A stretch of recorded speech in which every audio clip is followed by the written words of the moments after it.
guys, another day, another life, buhay Canada. Marami na ang kasalukuyan na looking forward sa kanilang graduation dito sa Canada as an international student. Dahil sa wakas, tapos na ang lahat, tapos na ang mga puyat, tapos na ang mga pagod.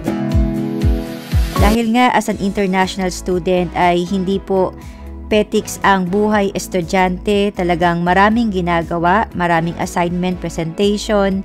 Dahil nga as an international student ay hindi po petiks ang buhay estudyante, talagang maraming ginagawa, maraming assignment, presentation, name it. At talagang maraming pinagdaanan ng mga bawat estudyante. So kanya-kanya ng storya. And kami din po as an international student before, talagang napaka-emotional day, siguro ako lang. 2 weeks ko pa lang noon na kakapanganak kay Jaden. So I guess, post-pregnancy hormones. Finally, tapos na. 1-year program po si husband at 8 months duration po ang kanyang naging schooling. And siya rin po ay nakapag part-time pero sa second semester na dahil sa yung first sem ay talagang punong-puno ng mga gagawin and adjustment din at the same time talagang hindi kaya. So nung second sem nag-giveaway yon para makakuha siya ng part-time job. At nagtire-diretso na po yun na ang naging full-time din niya after graduation. And yun na rin ang trabaho na in-apply namin for PR application. And sa case namin, hindi na hinintay na maka 1-year Canadian work experience. Dahil sa specific pathway namin for PR ay hindi required iyon. Job offer lang ang kailangan. So, God's grace, within the PGWP time ay dun po kami na PR. And meron din akong gustong i-share sa aming PGWP.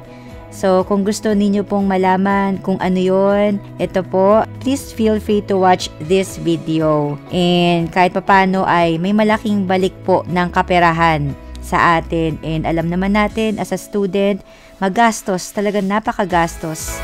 And for today's video ay pag-uusapan po natin ang top PGWP questions. And possibly, may mga tanong po kayo na nandito rin sa ating video. So please keep on watching. Parati nating naririnig ang PGWP or Postgraduate Work Permit pagka international student na ang pinag-uusapan.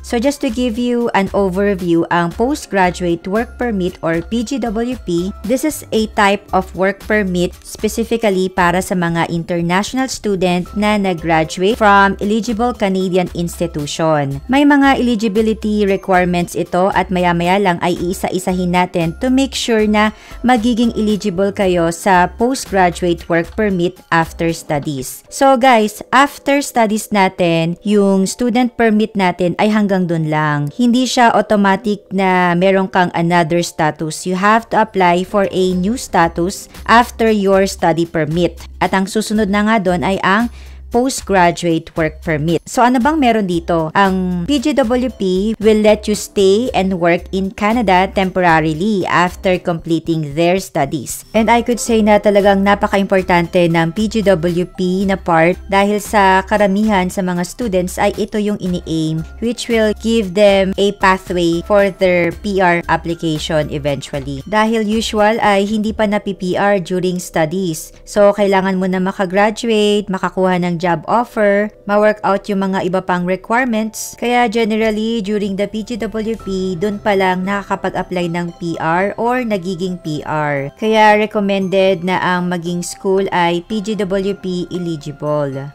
But take note guys, not all designated learning institution or DLI school ay eligible for postgraduate work permit program. And also, not all programs ay eligible sa PGWP. So, dalawa yon. Hindi lahat ng DLI school at hindi lahat ng programs. So, we need to check and ma-confirm kung PGWP eligible ang ating school at ang ating program. Kaya po, malaking ambag talaga sa ating journey ang PGWP as international student. And matutulungan tayo na ma-qualify sa permanent residency applications through various immigration programs. So, kasama na po dyan ang Canadian Experience Class, or Provincial Nominee Program at iba pang mga PR pathway ng iba't ibang mga provinces. First question, what are the PGWP eligibility requirements? Number 1, must completed a study program at a designated learning institution and meet certain program requirements. So again guys, just to be sure, pwede rin po ninyong i-email yung school ninyo and i-double check asking kung PGWP eligible ang school at ang inyong target program. Just to be sure, para lang po siguradong sigurado kayo. Wala naman din pong mawawala. Next, number 2, maintain full-time status as a student in Canada during each semester of your study program.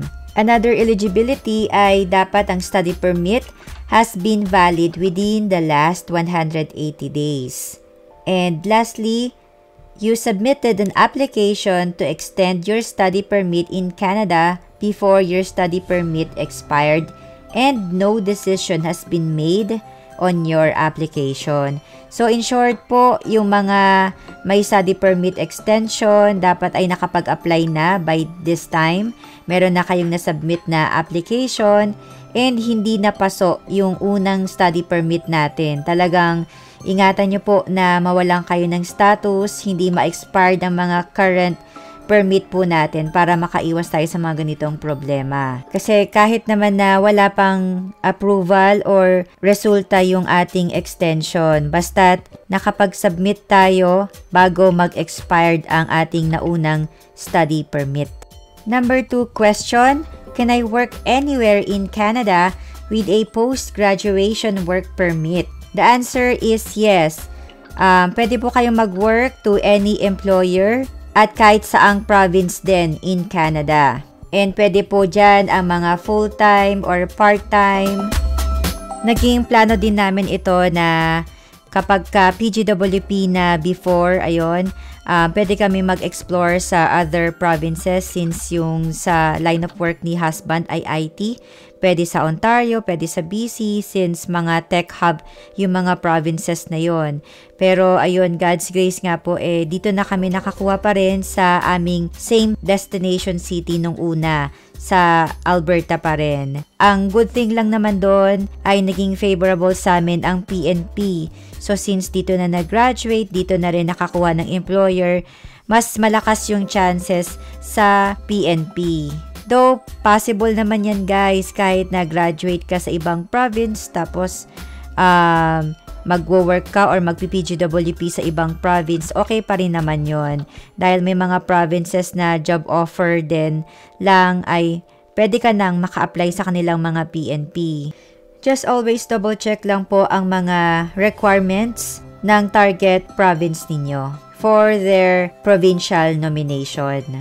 Next question, can I extend my PGWP if I want to continue working in Canada? So guys, post-graduation work permit or PGWP is a one-time opportunity. So isang beses lang po siya i-issue sa mga international students. Another question, is there a minimum study period required to be eligible for the post-graduation work permit? Dapat po ay at least 8 months to be eligible sa PGWP at ito po ay dapat full-time program. Next question, do I need a job offer to apply for a post-graduation work permit in Canada? The answer is no, hindi po requirement ang job offer for PGWP application. And then next question, can I extend my PGWP if it expires before I qualify for permanent residency?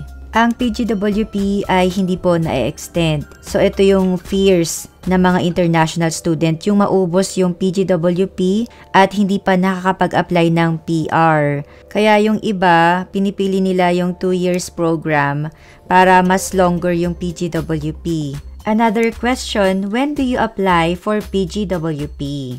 There will be 2 scenarios. Number 1, if you have a valid study permit.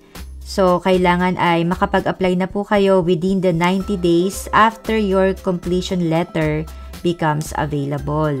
Second scenario, if you applied for visitor status or applied to restore your temporary resident status or left Canada, meron po kayong 180 days to apply for PGWP. So, once na na-receive nyo na yung completion letter. But heads up guys, ang study permit ay nagiging automatic invalid sa dalawang scenario. Number 1, through the expiry date on your study permit. So, kung ano yung nakalagay sa papel natin. Second scenario, 90 days after receiving your letter of completion. Sa case namin, nung na-receive na yung mga school credentials, tumigil siya that day ng work, inabisuhan na niya yung employer niya, and then sinubmit na namin online yung PGWP application. Actually, ahead of time, nagawa na namin yung application na yon. Kumbaga, hinintay lang namin yung portion ng school credentials na mai-upload namin and then magsasubmit na lang kami ng application. So, lahat na-upload na namin. Hinihintay na lang talaga yung mga kulang namin sa school credentials. Kaya, nung na-receive na namin yung mga school credentials, na-submit namin that day and then kinabukasan, doon na siya nag-start as full-time. Next question. How long is the validity period of the PGWP? So, yung mga program of study, at least 8 months or less than 2 years. Ang length of the work permit or PGWP will match the length of the program. Sa mga 2 years program or longer, the length of the PGWP should be 3 years. And for master's or doctoral degree, pwede po silang ma-issuean ng 3 years PGWP. Next question, can I include my spouse or common law partner on my PGWP application? Yes, pwede pong maisabay ang spouse or common law partner as long as ma-meet ang condition or requirement. And kasama na po dito na dapat ang trabaho ng principal applicant ay nasa high-skilled position or under Tier 0, 1, 2, or 3. Merong mga cases na hindi agad sinasabay pagka na-meet na lang yung requirements para ma-extend yung kanilang OWP, doon na lang ina-apply. Nasa second to the last item na tayo. Next question, can you ignore the 120-day validity period stated in the auto-generated letter from IRCC if it has passed and there is still no decision on your PGWP application? So, pag nag-submit po tayo ng PGWP application, ay makaka-receive po tayo ng auto-generated letter na galing sa IRCC. And in this letter ay stated po na meron tayong 120-day validity period to continue working. So, generally, this can be ignored. Yung 120 days kasi na ito, this is an average work permit processing time ng immigration. And generally ay nakaka-receive naman ng decision before umabot ng 120 days.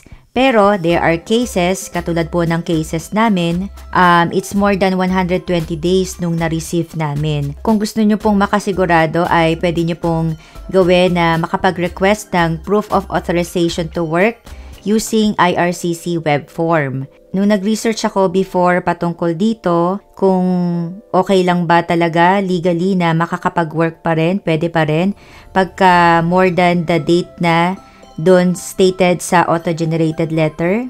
They say, sa mga napagtanungan ko na you will be under implied status. Pero ngayong nagre-research ako ng more information para maging sigurado tayo, we can request ng proof of authorization to work using nga yung IRCC web form. Kung gusto po ninyo na meron kayong proof or pagka hinihingan kayo ng ganitong proof ng inyong mga employers. At bago tayo dumating sa ating last question, sa mga bagong viewers po ng aming channel, please consider subscribing. We feature videos about student process, work permit, visitors visa application, PR immigration topics, and life here in Canada. And may mga playlist na po kami. Feel free to visit those videos sa mga categorized topics. So, last question, do you need to upload a letter, medical proof, or proof of funds? Ang tatlo po na ito ay hindi na po kailangan, hindi na po siya requirement. For some cases, kung may gusto kayong explain ay pwede kayong mag-upload ng letter. Pero sa experience namin, kami po, since wala naman kaming i-explain, ay hindi na po kami nag-upload ng letter. So, walang medical and proof of funds. Yung medical, depende kasi rin sa line of work kung nasa healthcare or medical field. Probably, you might be asked ng medical proof pagka ganito yung line of work natin. And ihabol ko lang itong question na ito kasi ito rin yung isa sa mga burning question namin nun about PGWP. What can you do if you accidentally exceed more than 20 hours of work as an international student in Canada? Basically, the golden rule ay i-follow po natin ang policy patungkol sa working hours ng international student. Kung 20 hours lang a week, sundin po talaga natin. Huwag nating i-sacrifice or i-compromise ang ating mga pinagpaguran sa pathway na ito dahil talagang hindi madali ang pagiging estudyante, napakagastos, nakakapagod, di ba? Pero if the case is like accidentally nasobrahan, i-share ko lang din yung experience namin. Si husband as a part-time student noon and working online, working from home, hindi lang niya na-log out yung isang araw niya. Something nag-exceed siya ng 1 hour. So, hindi lang niya kasi na-log out. Hindi naman na namin yun ginawa ng letter or in-explain. Based sa aming research, okay lang yon kung isang beses lang. At hindi naman talaga yung every week, every month ay ganon. So, alam mong very intentional na kapag parating may ganon. Pero sa case namin, one time lang siya nangyari. So, hindi na rin namin siya in-explain sa letter or sa PGWP application. Since it's just like accidental. Kung iba po ang case ninyo at nag-exceed kayo ng more than 20 hours or sa regular hours na dapat lang sa isang international student, best action is to seek help from an immigration consultant. So, ayun lang guys. I hope nakatulong po sa inyong ating video for today. Kung nagustuhan po ninyo ang ating video, please give me a thumbs up. Talaga malaking tulong po ito sa aming channel. Thank you guys for watching this video. Take care. I'll see you again. Bye for now.